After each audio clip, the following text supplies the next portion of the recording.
Baik, Assalamualaikum warahmatullahi wabarakatuh. Dengan saya Kamila Nur Afifah. Pada kesempatan kali ini kita akan membahas tentang sel. Langsung aja, biar cepat. Nah, pengertian sel sendiri itu sel adalah unit fungsional dan unit struktural terkecil yang menyusun makhluk hidup ya. Kita bisa lihat sendiri di sini unit struktural dan fungsional terkecil penyusun makhluk hidup. Jadi, kenapa disebut unit struktural? Karena kita ini disusun oleh sel. Manusia itu atau makhluk hidup lain penyusunnya adalah sel. Penyusun terkecilnya sel, kayak gitu. Nah, kemudian kenapa disebut unit fungsional? Karena di dalam sel terjadi fungsi-fungsi kehidupan, terjadi proses-proses kehidupan seperti metabolisme, kemudian ada sintesis protein, dan lain sebagainya. Itu kenapa sel disebut sebagai unit fungsional terkecil penyusun makhluk hidup juga gitu. Itu untuk pengertian sel. Selanjutnya yang akan kita bahas pada bab ini adalah ada teori tentang sel, kemudian ada kisaran ukuran sel, komponen kimia sel, tipe sel, kemudian struktur dan fungsinya, kemudian mekanisme transport melalui membran sel gitu. Yang pertama, kita akan membahas tentang teori tentang sel. Jadi, gimana sih awalnya sel ditemukan gitu kan? Nah, ada ilmuwan bernama Roberto pada tahun 1665. Dia ini yang pertama kali menemukan sel. Gimana ceritanya? Jadi dia mengamati sel gabus dari dinding sel tumbuhan. Pakai apa pengamatannya? Pakai mikroskop sederhana gitu. Nah, selanjutnya dia melihat ada ruang-ruang kecil. Kemudian dia namakan selula, atau artinya adalah sebuah kamar kecil gitu. Nah, selanjutnya ada ilmuwan lagi namanya Anthony van Leeuwenhoek gitu kan. Pada tahun 1674, kemudian dia ini yang pertama kali menemukan sel hidup. Sel hidupnya apa? Sel hidupnya bakteri dan alga. Dia juga mengamatinya melalui mikroskop gitu. Nah, semenjak itu banyak sekali ilmuwan yang berlomba-lomba untuk meneliti tentang sel gitu. Selanjutnya, kisaran ukuran sel. Kalau dari gambar ini, kita bisa tahu bahwa ukuran sel ini kira-kira ada sekitar di 1 mikrometer sampai di 1 milimeter. Lihat sel bakteri itu 1 mikrometer ya ukurannya. Kemudian sel telur katak itu sekitar 1 milimeter. Jadi sel itu berkisar antara 1 mikrometer sampai 1 milimeter gitu. Selanjutnya tipe sel. Tipe sel ini ada 2. Di kelas 10 kita udah membahas tentang prokariotik dan eukariotik. Kalau yang masih ingat, sel prokariotik adalah sel yang belum memiliki membran inti sel. Ingat, membran inti sel ya, bukan membran sel, tapi membran inti sel. Jadi sel prokariotik adalah sel yang belum memiliki membran inti sel, sementara sel eukariotik itu adalah sel yang sudah memiliki membran inti sel.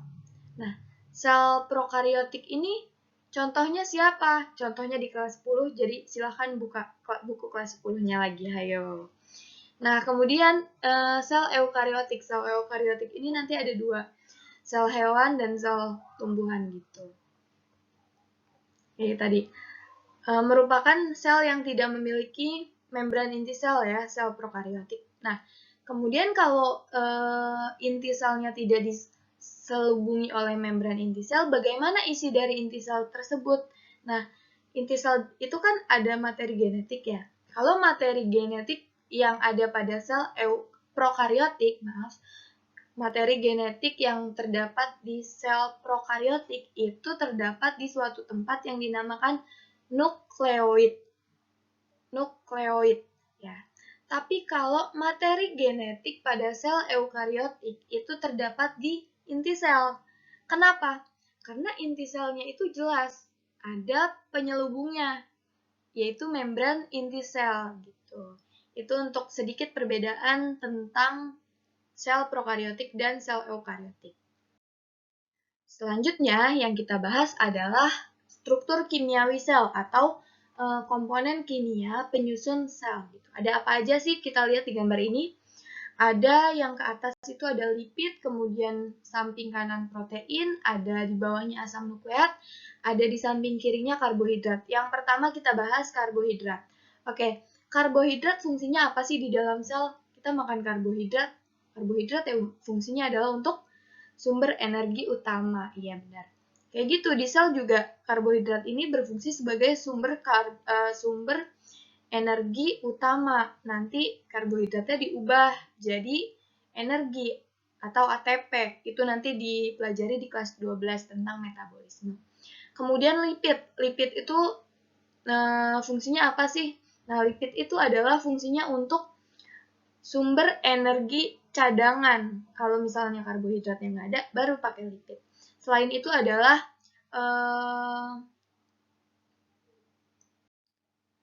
Nah, selain itu, lipid fungsinya apa sih? Maaf tadi kepotongnya. Lipid itu fungsinya adalah untuk lapisan pelindung, ya.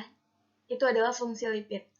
Jadi, selanjutnya ada protein. Protein itu fungsinya apa sih? Protein ini adalah yang berfungsi sebagai pertahanan juga, yang nantinya akan melawan benda-benda asing yang masuk ke dalam masuk ke dalam sel gitu. Jadi protein ini adalah sebagai zat imun gitu ya. Sebenarnya nanti sistem imunitas kita pun berbeda, tapi protein di dalam sel itu fungsinya adalah untuk protect terhadap ancaman-ancaman benda asing gitu yang masuk ke dalam sel. Selanjutnya, asam nukleat. Asam nukleat ini fungsinya apa? Asam nukleat itu adalah sebagai pembawa sifat-sifat. Ya, asam nukleat itu identiknya nanti dengan pembawa sifat-sifat. Nah, sifatnya apa aja? Sifatnya nanti sifat-sifat yang akan diwariskan gitu. Jadi itu adalah fungsi asam nukleat. Selanjutnya ada struktur sel dan fungsinya. Nanti ada banyak banget dari membran sel sampai dinding sel, itu kita bahas satu-satu. Kurang lebih ada 15 ya. Struktur sel itu biasanya kita kenal dengan organel-organel sel. Jadi kan tadi saya bilang bahwa sel adalah unit fungsional dan unit struktural terkecil penyusun makhluk hidup. Namanya unit berarti di dalamnya ada bagian-bagiannya lagi kan. Nah, bagian-bagian yang terdapat di dalam sel itu yang dinamakan sebagai organel sel. Jadi pada subbab ini kita akan membahas satu persatu organel yang ada di dalam sel. Gitu. Ya, yang pertama yaitu membran sel, tapi kita bahas cepat aja untuk di teksnya ini, nanti kita fokus di gambarnya. Membran sel itu adalah lapisan terluar dari sel gitu kan. Nah, membran sel ini bersifat selektif permeable. Kenapa disebut selektif permeable? Artinya, membran sel ini dapat dilintasi oleh zat. Tapi zat yang melintasi membran sel ini tertentu ya. Jadi, makanya kenapa disebut selektif permeable karena tidak semua zat dapat melintasi membran sel. Itu seperti itu. Kemudian penyusunnya ada lipid, protein, dan karbohidrat gitu ya. Nanti satu lipidnya ada fosfat dan ada asam lemak. Gitu. Selanjutnya, kemudian selain ada lipid, ada juga protein. Proteinnya juga ada dua jenis, ada protein integral dan protein perifer. Kemudian selain itu ada karbohidratnya tadi. Karbohidratnya ada dua jenis, ada glikolipid dan glikoprotein gitu. Nanti kita bahas lagi. Fungsinya untuk apa si membran sel ini? Ada 3 fungsinya. Yang pertama mengontrol keluar masuknya zat ke dalam atau dari dalam sel gitu ya. Jadi zat yang mau masuk ke dalam sel atau zat yang mau keluar sel itu nanti dikontrol oleh membran sel. Yang kedua ada zat sebagai pelindung, sebagai pelindung agar sel tidak rusak. Itu jelas ya, karena kan membran sel ada di lapisan paling luar. Jadi fungsinya sebagai pelindung gitu.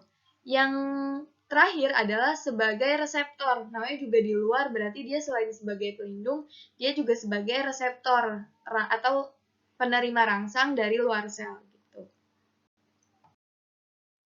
Nah, ini dia gambar dari membran sel. Yang mana yang lipid, yang mana yang protein, dan yang mana yang karbohidrat.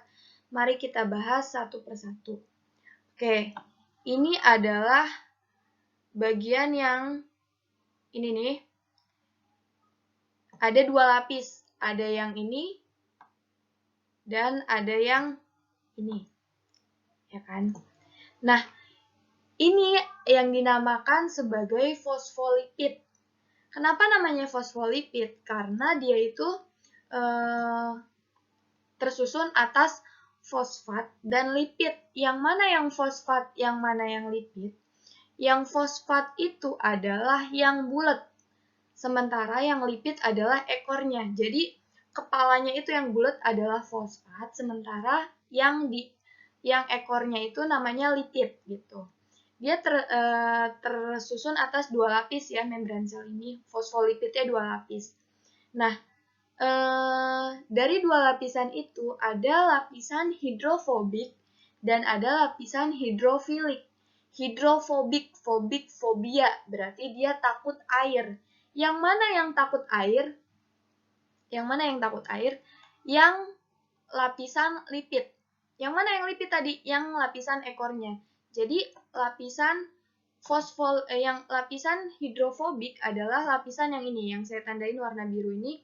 Ini adalah lapisan hidrofobik atau takut air. Di sini di luar sel, di sini di dalam sel, oke? Oke. Nah, terus yang mana lapisan yang hidrofilik? Hidrofilik, dia artinya suka terhadap air. Nah, lapisan fosfolipid yang suka sama air adalah lapisan fosfatnya atau lapisan kepalanya. Kalau di sini yang gambarnya kuning-kuning, yang atas dan yang bawah itu. Nah, selanjutnya itu tadi fosfolipid, kemudian ada protein. Proteinnya ada dua, ada protein integral dan protein perifer. Yang mana yang integral, yang mana yang perifer bisa kita lihat. Yang perifer adalah yang saya kasih warna biru muda, yang perifer adalah yang ini.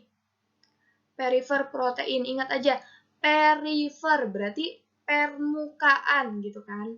Jadi protein perifer adalah protein yang hanya menempel pada permukaan fosfolipid, salah satu fosfolipid.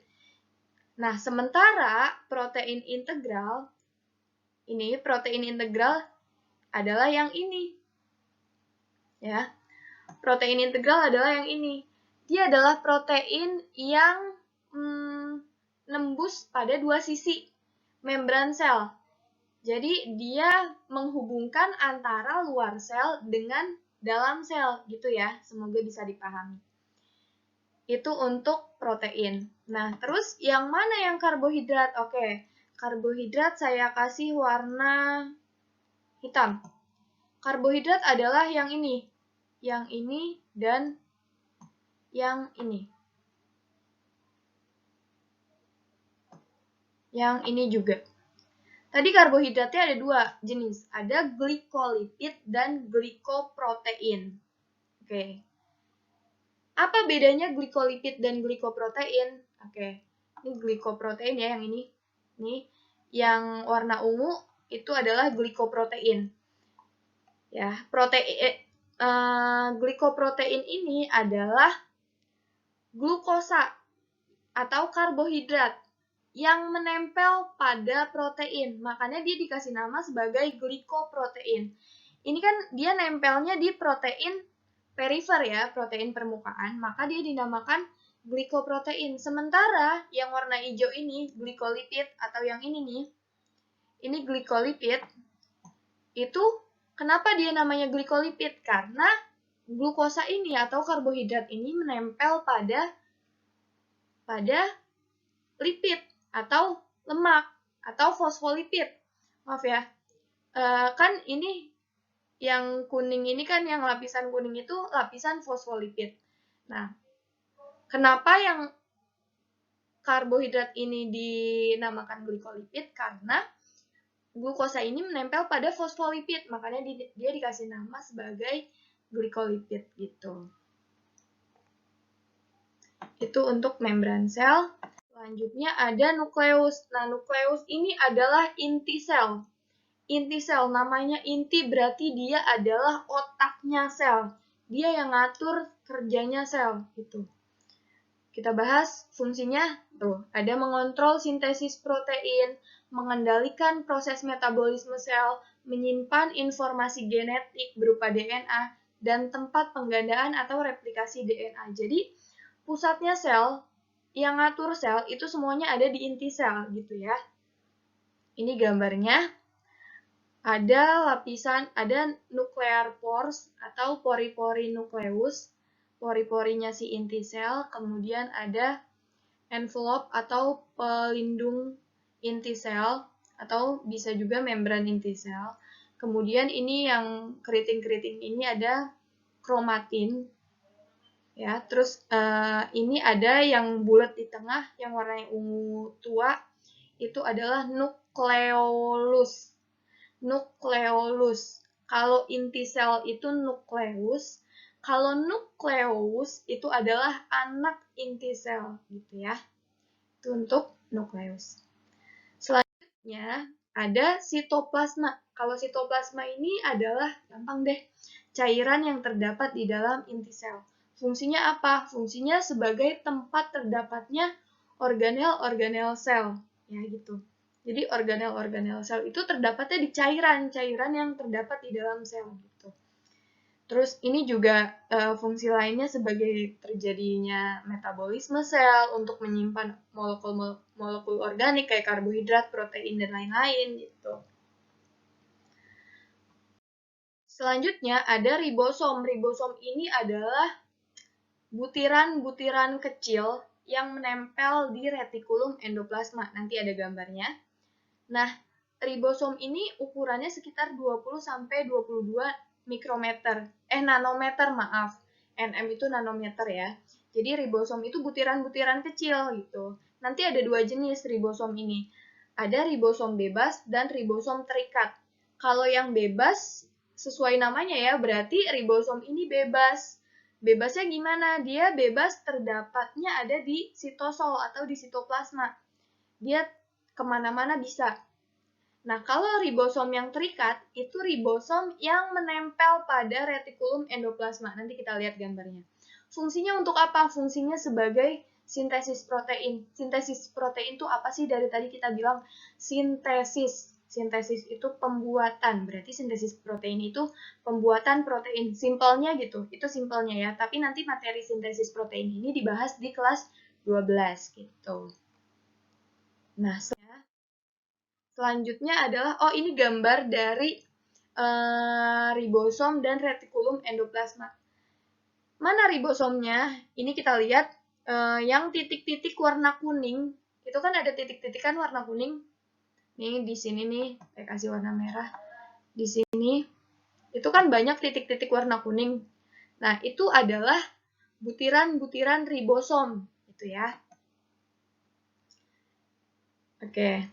Selanjutnya, kita bahas tentang retikulum endoplasma. Nah, retikulum endoplasma nanti dibagi lagi jadi dua.